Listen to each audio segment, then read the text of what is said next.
Meron pong isang kwento tungkol sa isang tiyahin at ang kanyang pamangkin. Very close po sila. Ano man po ang okasyon sa kanilang pamilya, pag nakikita sila po ay nagtatabi.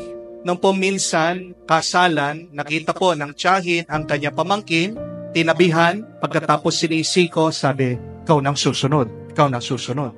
Mga bata po ngayon, di ba? Bakit ayaw magpakasal? Naiinis, no? Ayaw po, ayaw. Nagkita na naman po sa isang party, bigla-bigla, may nag-propose doon sa mga pinsan. Nakita ng tiyahin, itong kanyang pamangkin, sinisiko na naman, sinasabi, ikaw nang susunod, ikaw nang susunod. Nagalit na naman, itong pamangkin. Ayaw na mag-asawa, ayaw pang ikasal. Kaya lang, nung minsan, nagkita po itong dalawa. Ang tiyahin, nandoon, ano po ang okasyon? Libing. Nilapitan po ng pamangkin ang tiyahin, gumante. Siniko po yung kanyang tiyahin, sabi, tita, ikaw na susunod, sabi niya. Mga kapatid, bakit ba nagiging napakabigat ng iyong buhay? Kasi maaaring nakikita mo ang buhay ay isang karera. Life is not a race. You can think about life as a race. But if you see life as a race, as a competition, life will become very difficult. You will be burdened with this life. Gusto mong maging magaan ang iyong buhay? Huwag mong isipin na ang buhay ay unahan. Amen? Huwag mong isipin na ang buhay ay isang karera. Amen? Huwag mong isipin na ang buhay ay pagalingan, payamanan, pasikatan. Amen? Pero paano magandang tingnan ang buhay? Ang buhay ay paglalakbay. Amen? Lahat tayo meron tayong kanya-kanyang paglalakbay. Huwag mong ikukumpara ang iyong buhay sa buhay ng iba. Naglalakbay tayo lahat, wari ang iba, nauna lang sa iyo sa paglalakbay. Pero kung ano ang nakalaan na grasya ng Diyos para sa iyo, mararating mo yon kung magsusumikap ka at kung maniniwala ka sa Diyos. Amen? Faster is not always better. Ulitin ko po. Faster is not always better. Sabihin nyo nga po, faster is not always better. Maaaring nauna ka nga, pero marami kang sinakripisyong mahalaga. Maaaring nauna ka nga, pinilit mo yung hindi para sa iyo, aalisin din ng Diyos. Amen? Focus on your journey. Pagbutihin mo ang iyong paglalakbay. Manalig ka na hinahanda ng Diyos ang para sa iyo. Ganyan po ang kwento ni San Matias. Si San Matias, hindi po siya hinirang o napili kasama ng mga orihinal na apostoles. Dahil po sa pagtataksil ni Judas, nagkulang po ng bilang ang mga apostoles. Kung nakinig po kayo sa unang pagbasa, narinig niyo kung paano nila pinili si San Matias. Nagbunutan sila, nagdasal sila. Pero tinignan pa rin nila, sino ba yung mga kasama nila mag-umpisa noong tinawag sila ng Panginoon. At si San Matias yung napili. Tingnan niyo po, hindi siya yung first choice. Second choice na siya. Huli na siyang napili. Pero kahit nahuli, ito ang mahalaga. Napili pa rin siya. At di ba napakagandang mabuting balita? Sabihin mo din yon sa iyong sarili. Huli man ako, pipiliin pa rin ako ng Diyos. Amen? Mahuli man ako, pagpapalain pa rin ako ng Diyos. Amen? Huli man ako, gagabayan at gagabayan ako ng Diyos. Amen? Kung ganyan ang iyong paniniwala, hindi ka malulungkot at hindi ka mawawala, hindi ka magwawala sa buhay. Huwag kang mag-alala kung para sa iyo gagawa ng paraan ng Diyos para sa iyo. Basta't maniwala ka doon sa salita ng anghel na sinabi din sa ating mahal na ina that nothing will be impossible for God. Ang problema kasi ng napakarami sa atin, nagmamadali. We live our lives HWB. Ano pong HWB? Hurry, worry, bury. Nagmamadali, nag-aalala, pero anong ginagawa ng iyong pagmamadali at pag-aalala? Ikaw ay ililibing. Magtiwala ka. Sa panahon ng Diyos, iaangat ka niya. Sa panahon ng Diyos, pupunuin niya ang iyong pangangailangan. Yang utang mo kahit na pagkalaki-laki, sabi mo 25 million, 100 million, para bang wala kang pananampalataya sa Diyos? Ano yung 100 million sa Diyos? Yan ay sentimo lang. Di po ba? Nagmamadali ka, nagumaling ka sa sakit mo.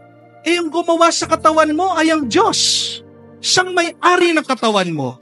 Sabihin mo sa Kanya, Panginoon, itong katawan na ginawa mo, may sira, may sakit. Kayo na pong bahala. Di ka ba niya kayang pagalingin? Nagawa niya ang buong mundo, yung sakit mo, hindi ba niya kayang paalisin o hilumin? Kayang-kaya niya. Amen? Kahit na gaano katigas ang ulo ng isang tao, gusto mo magbago siya. Pag ang banal na Espiritu pumasok sa isip at puso ng Diyos, tuloy-tuloy ang pagbabago niyan. Magtiwala ka lang. Huwag kang magmadali. Huwag kang mag-alala. Pag ikaw ay nagmamadali at nag-aalala, anong ibig sabihin? Hindi ka naniniwala at hindi ka nagtitiwala sa Diyos. Amen? Pero pag marunong ka maghintay at ikaw ay nagpapasensya, anong ibig sabihin? Malalim ang iyong pananampalataya sa Diyos. Tandaan niyo po ito. Quick success builds ego, but slow success builds character. Ulitin ko po. Quick success builds ego, kataasan ng loob. Slow success builds character, matibay na pagkatao. Ano ang sinasabi ng Biblia pag meron kang kayabangan, kataasan ng loob? After the pride comes the fall. Mabilis na dumating, mabilis ding mawawala. Pero kahit na mabagal ang pagdating, mananatili yan ngayon hanggang sa magpa sa walang hanggan. Amen? Amen. Ang kuneho mas mabilis sa pagong. Amen? Pero ang tanong, sinong mas matagal ang buhay sa dalawa? Mabilis nga ang kuneho, pero pagkatapos ng isang taon, patay na yan. Pero ang pagong, mabagal man ang kilos. Alam niyo po kung gaano katagal nabubuhay ang pagong? 150 years. Kaya nga, magalak ka. Matuwa ka. Kahit na naghihirap ka, kahit na napakabagal na pagpasok, kala mo ng grasya ng Diyos sa iyong buhay.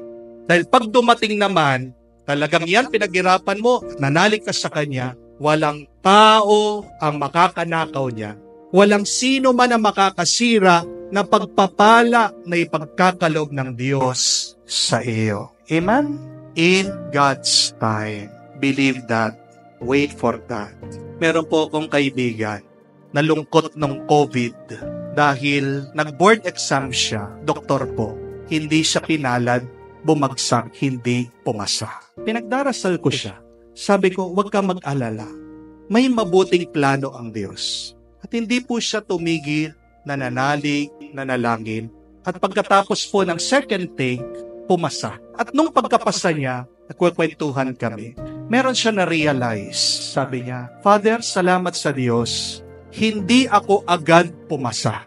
Kasi kung agad ako naging doktor, panahon ng COVID, kasama ako sa mga doktor na dineploy sa ospital at baka isa din ako sa mga doktor na nahawa ng COVID at baka namatay. Ang mabuting balita, kahit na second take niya sa board, pagkapasa niya, kinuha po siya agad ng gobyerno, ng munisipyo.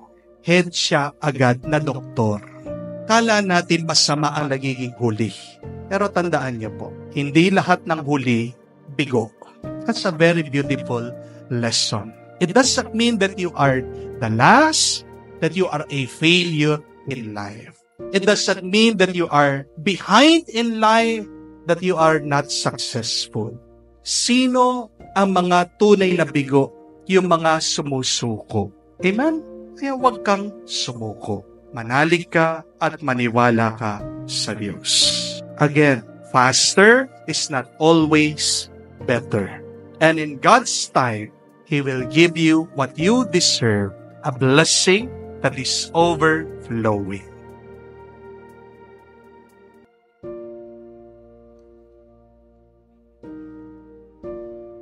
Ano po ang pagkakaiba ng santol sa nara? Dalawang bagay lang po. Una, ang tagal ng kanilang paglaki, ang bilis ng kanilang paglago. Ang santol, mas mabilis po lumaki. Mga 2 to 3 years po, malaki na yan. May bunga na at pwede na rin putulin, gamitin. Pero pagdating po sa nara, sabi po, nangangailangan kayo ng 40 to 50 years para makuha yung tamang laki para putulin at magamit. Mas mabilis tumubo ang santol kesa sa nara.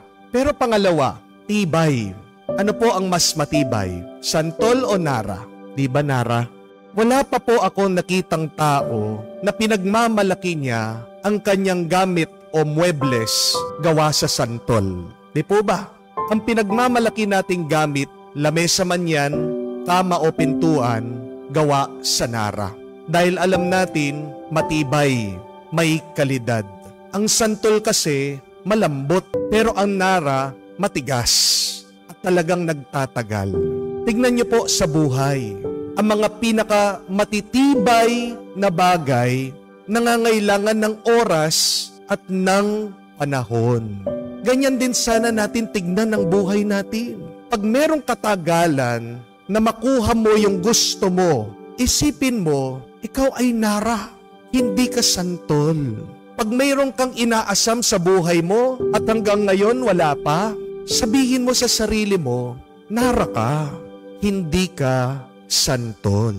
Dahil pag nakuha mo yung inaasam mo kahit na nagtagal pa yan, siguradong matibay yan.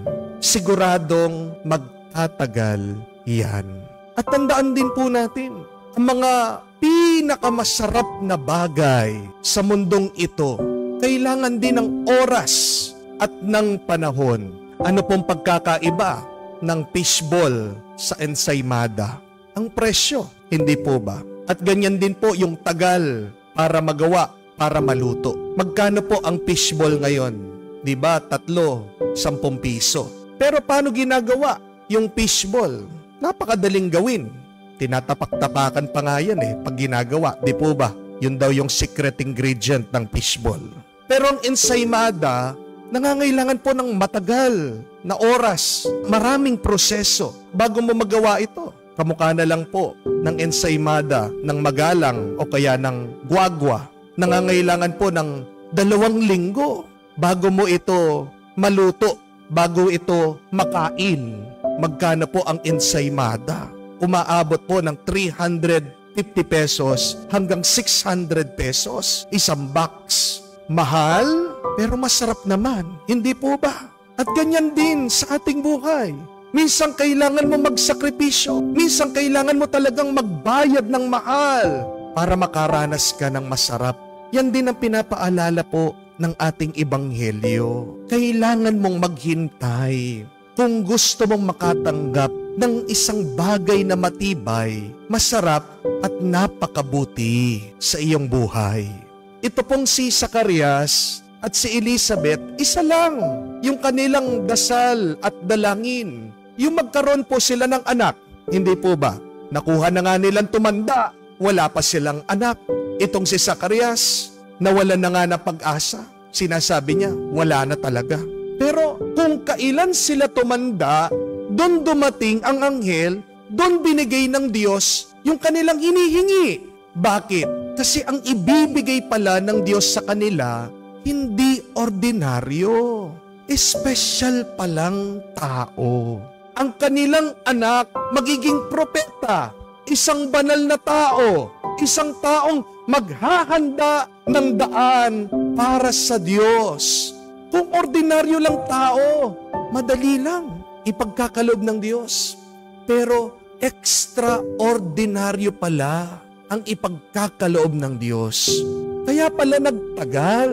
Kaya pala nangailangan ng mahabang panahon. Kaya nga, ito din po ang paalaala sa atin. Kahit na hindi pa dumarating ang iyong hinihiling, huwag kang titigil sa pananalangin. Huwag sanang mamatay ang iyong pananampalataya, ang iyong pag-asa. Magpatuloy ka, maghintay ka, at manabik ka.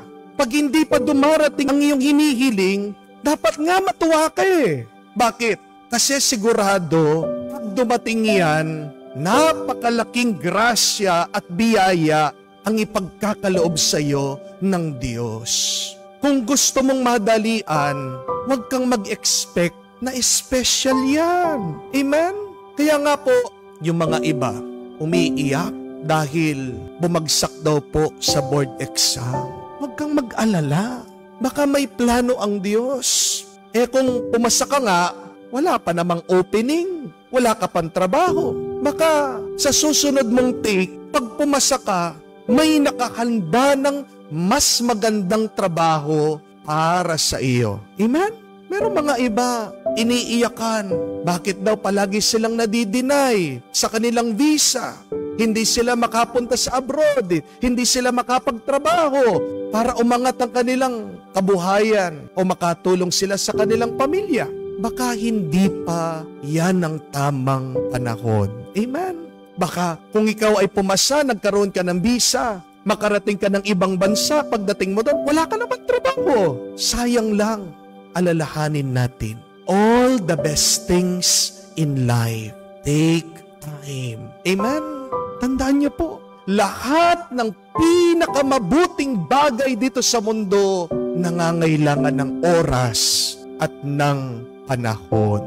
Nung minsan merong isang kwento tungkol po sa isang aso at sa isang elepante. Parehas po buntis. Etong aso, bawat 2-3 buwan nanganganak. Ang dami na pong anak, mga tuta. Pero ito pong elepante, 1 taon na, hindi pa nanganganak. Wala pang nailalabas. Kaya nga po niloloko siya, itong aso. Sabi niya, sigurado ka ba talagang buntis ka? Ako, ang dami ko ng anak. Ang dami ng mga tuta dito. Hindi ka siguro buntis. Baog ka siguro, sabi po ng aso dito sa elepante. Sumagot po ang elepante. Ang ganda po ng kanyang sagot, sabi niya, tignan mo yung mga anak mo. Madami nga, pero kalat-kalat sila sa daan. At hindi man sila pinapansin ng mga tao. Minsan nga, sinisipa-sipa lang sila eh. Yung mga iba, sinasagasaan pa nga eh. Pero tandaan mo ito, pag lumabas yung anak ko, at pag yan lumakad, humihinto lahat ng mga tao. Humihinto lahat ng mga sasakyan. Pag lumakad siya, nanginginig ang mga tao, nararamdaman nila, parating ang anak ko. Kaya kahit na matagal ang panahon, okay lang. Kasi malaki ang lalabas sa akin. Yan ang pag-asa natin. Yan sanang maging pag-asa mo. Manampalataya ka. Manalig ka. Bakit hanggang ngayon, wala pa ang iyong pinagdarasal? Dahil hinahanda ng mabuti ang Diyos yang iyong hinihingi. Dahil napakalaki ng iyong tatanggapin. Dahil napakabuti ng ipagkakaloob sa iyo. Bayaan mo yung mga iba agad na nakatanggap. Tandaan mo, santol ang mga yan. Tandaan mo, fishball lang ang mga yan. Alalahanin mo, ordinaryo lang, pangkaraniwan lang ang kanilang natanggap. Ikaw, kahit na napakatagal na, maghintay ka dahil very special ang grasya at napakalaki, napakabigat ng biyaya na tatanggapin mo. Kaya magpatuloy kang maghintay, magpatuloy kang manalig sa Diyos at ngayon pa lang, pasalamatan mo na siya at purihin mo ang Diyos dito sa nakakabigla at nakakamangha na bendisyon at biyaya na tatanggapin mo sa iyong buhay.